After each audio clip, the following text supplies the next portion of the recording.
오늘은 사회 3단원 유교 문화가 발달한 조선의 건국에서 왕권을 강화하고 나라의 기틀을 세우기 위한 노력이라는 주제로 공부를 시작해 보도록 하겠습니다.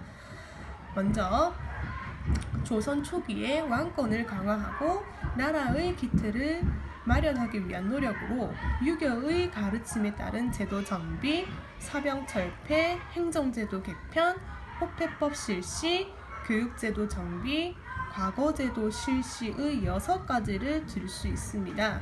이 중에서 사병 철폐, 행정제도 개편, 호패법 실시, 교육제도 정비는 조선의 3대 왕인 태종대왕이 실시한 정책으로서 나머지 2개와 조금 구별되는 성격을 가지고 있습니다.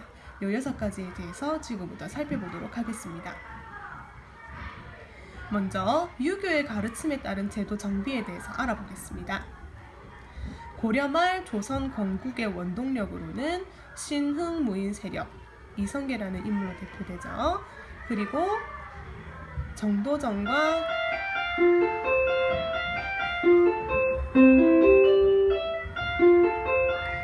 정도전과 조준으로 대표되는 신진사대부들을 들 수 있습니다. 이 신진사대부들은 유교를 나라의 기본 이념으로 삼고 다스려야 한다고 동영상 녹화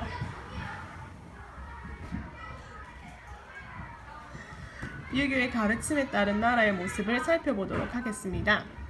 조선을 세운 신진사대부는 유교를 나라의 기본 정신으로 삼았다. 유교에서는 왕은 정치를 잘하기 위하여 충직하고 현명한 신하의 바른 말에 귀를 기울여야 하고 나랏일을 맡은 관리는 오직 의로움을 따져 행하며 개인의 욕심을 멀리해야 한다고 가르쳤다.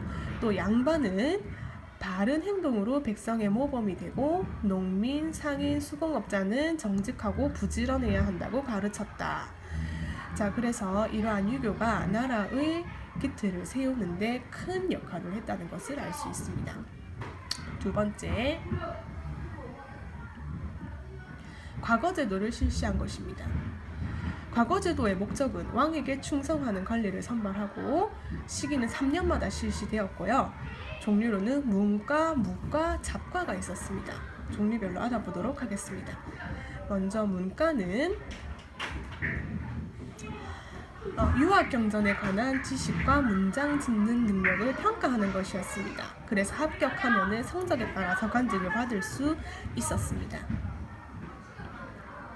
그리고 무과는 말타기와 활쏘기 등을 평가하는 시험으로서 이 시험에 합격하면 무관이 될 수 있었습니다. 세 번째, 잡과는 의학, 법률 등과 같은 일을 하는 기술관을 선발하는 시험이었습니다. 오늘날로 생각을 한다면 의사나 변호사를 뽑는 시험이라고 할 수 있었겠습니다. 이 중에서 가장 중요시되었던 시험은 무엇일까요? 바로 문과입니다.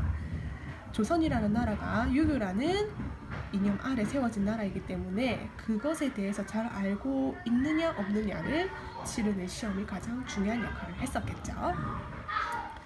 자, 그러면 지금부터는 태종의 왕권 강화 노력에 대해서 자세하게 알아보겠습니다. 태종은 여러분들이 잘 알고 있는 세종대왕의 아버지고요. 조선을 건국한 태조 이성계의 5번째 아들입니다. 그래서 이 조선 초기에 기틀을 잡지 않으면 500년 동안 나라가 잘 이어지기 힘들었었겠죠. 그 노력을 한번 알아보겠습니다. 먼저 교육제도를 정비했고요. 회법을 실시했습니다.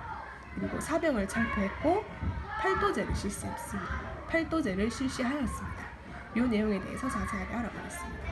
먼저 교육제도를 정비했습니다. 서당, 향교, 성균관 등에서 한자와 유학 지식을 배웠고요.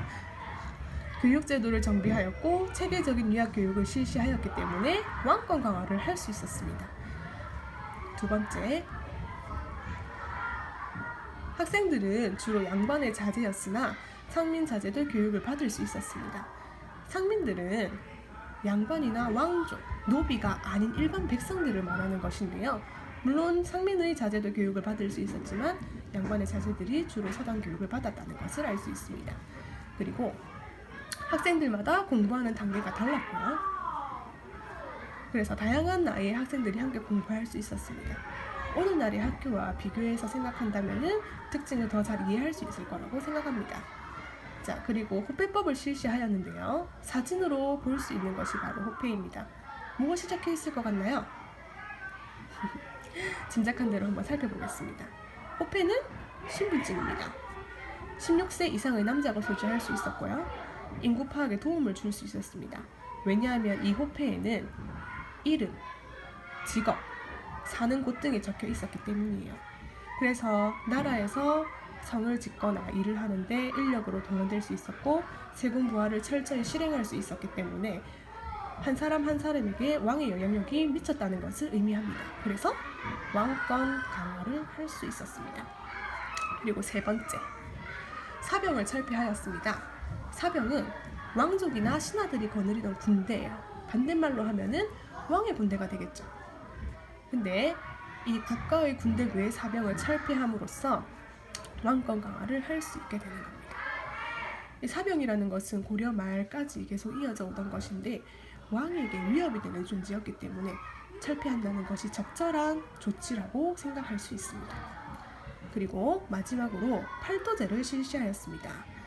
팔도제라는 것은 조선 팔도 땅을 8개의 도로 나눴다는 것을 의미하는데요.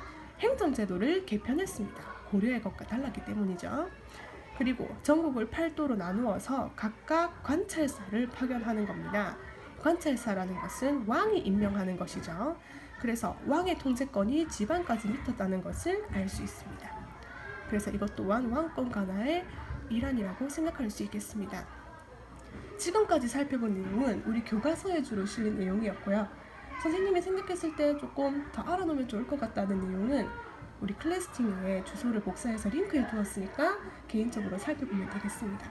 그리고 선생님이 나누어진 학습지를 집에서 정성껏 풀어서 다음날 학교에서 같이 살펴보면 좋겠습니다. 오늘 수고했습니다.